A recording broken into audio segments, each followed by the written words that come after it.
Assalamualaikum warahmatullahi wabarakatuh. Hai semua, ketemu lagi sama aku di channelnya Yoyoh Rohaya. Apa kabarnya teman-teman semua? Semoga selalu sehat dan selalu bahagia. Terima kasih buat teman-teman yang udah ngeklik video ini. Semoga videonya bermanfaat dan dapat menginspirasi. Dan buat teman-teman yang baru aja menemukan channel ini, selamat datang, selamat bergabung. Semoga kalian suka ya dengan videonya. Sesuai dengan judulnya, di video kali ini aku mau share tentang konsep toko sembako aku yang ala-ala minimarket. Tonton terus videonya sampai selesai ya, karena ada banyak hal yang mau aku share ke kalian.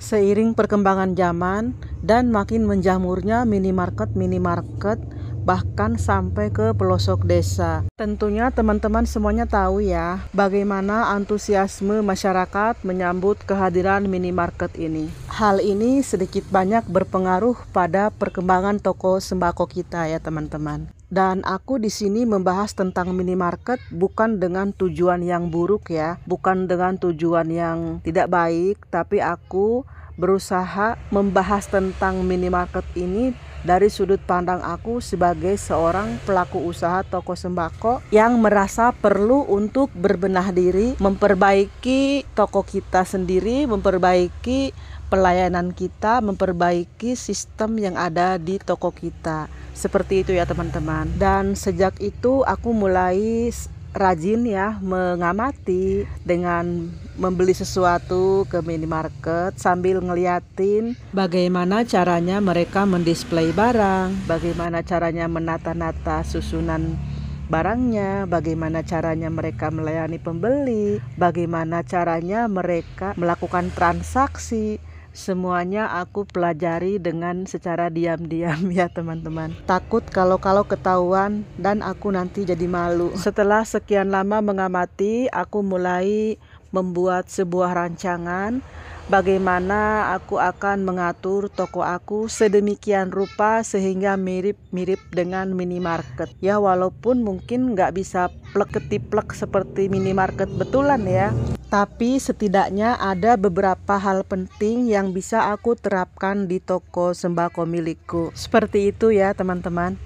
Dan langkah pertama yang aku lakukan adalah dengan memaksimalkan sistem pencahayaan yang ada di toko sembako milikku. Seperti yang kita lihat ya, di minimarket itu suasananya sangat terang benderang. Dan hal itu bisa didapatkan dengan sistem pencahayaan yang maksimal ya teman-teman. Di awal-awal buka toko sembako, seperti kebanyakan toko sembako lainnya ya, barang-barang rentengan itu bergelantungan memenuhi hampir seluruh isi toko aku. Sayangnya aku tidak pernah terpikirkan untuk mendokumentasikan situasi toko pada saat itu. Pokoknya pada saat itu toko sembakoku penuh dengan barang-barang rentengan. Memang kelihatan sangat penuh ya, kelihatan sangat rame dan terlihat banyak ya teman-teman. Tapi itu ternyata justru mengganggu sistem pencahayaan toko. Akibatnya toko jadi gelap, kita nyari apa-apa susah, kita mau mengambil apa-apa juga nggak kelihatan. Jadi aku rasa aku perlu menurunkan barang-barang rentengan itu untuk dipajang di tempat lain.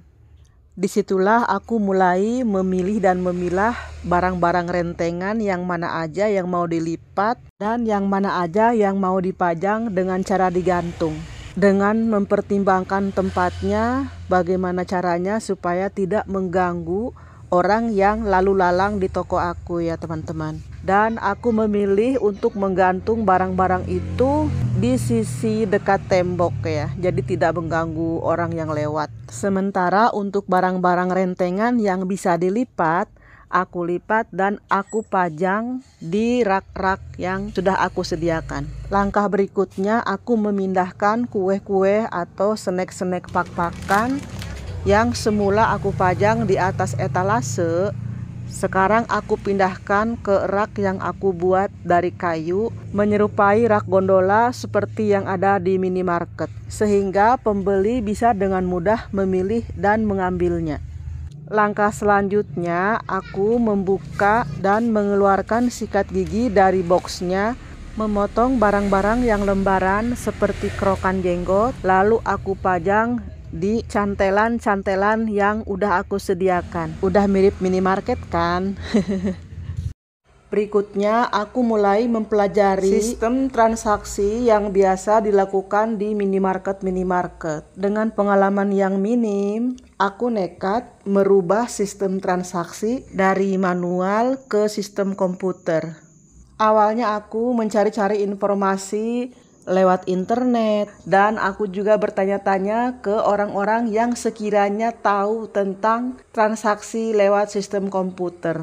Semua ini aku lakukan tentunya dengan berbagai pertimbangan dan didorong oleh kebutuhan untuk bertransaksi secara otomatis. Jadi begini ya teman-teman, ada saatnya aku kan harus meninggalkan toko karena sebuah keperluan atau karena aku sedang berhalangan tidak bisa berangkat ke toko, dan di toko ada pas suami yang sama sekali enggak ngeh tentang harga barang. Jadi tanpa tahu harga pun pas suami bisa bertransaksi dengan pembeli melalui sistem komputer. Itu alasan pertama ya teman-teman.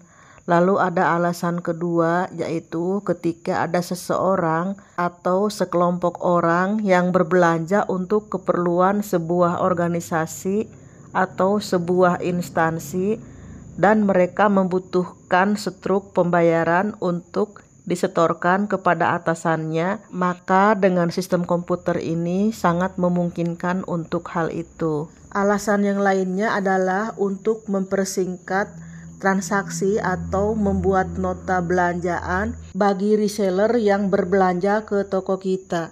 Dengan menggunakan sistem komputer, kita bisa mempersingkat waktu karena semua data barang berikut harganya sudah ada di data komputer. Kita tinggal melakukan scan barcode-nya aja, atau bila tidak ada barcode-nya, kita bisa menggunakan kode-kode sendiri yang kita buat. Nah, setelah beres kita melakukan scan terhadap barcode-nya, maka secara otomatis komputer akan melakukan proses transaksinya sendiri.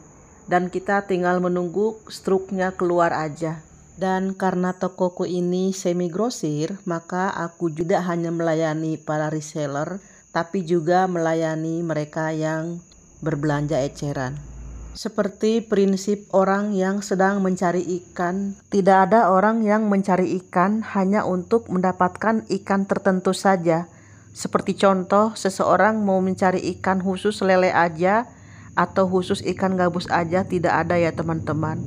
Semua yang namanya ikan, dari yang paling besar sampai yang paling kecil, kita ambil semuanya ya teman-teman. Seperti itu prinsip dagang aku ya. Ketika kita mendapatkan ikan kecil ataupun ikan besar, kita tetap bersyukur ya teman-teman. Dan yang terakhir adalah menjaga agar toko tetap rapi sehingga pembeli bisa leluasa bergerak tanpa terhalang oleh barang-barang yang berserakan di toko kita. Bagaimana caranya? Caranya adalah dengan memisahkan stok barang yang ada di tempat lain agar tidak bercampur dengan barang yang sudah dipajang. Disinilah pentingnya gudang penyimpanan. Nah, sampai di sini dulu videonya ya. Terima kasih sudah menonton sampai akhir. Sampai jumpa di video berikutnya. Tetap sehat, tetap semangat, dan tetap bahagia. Wassalamualaikum warahmatullahi wabarakatuh.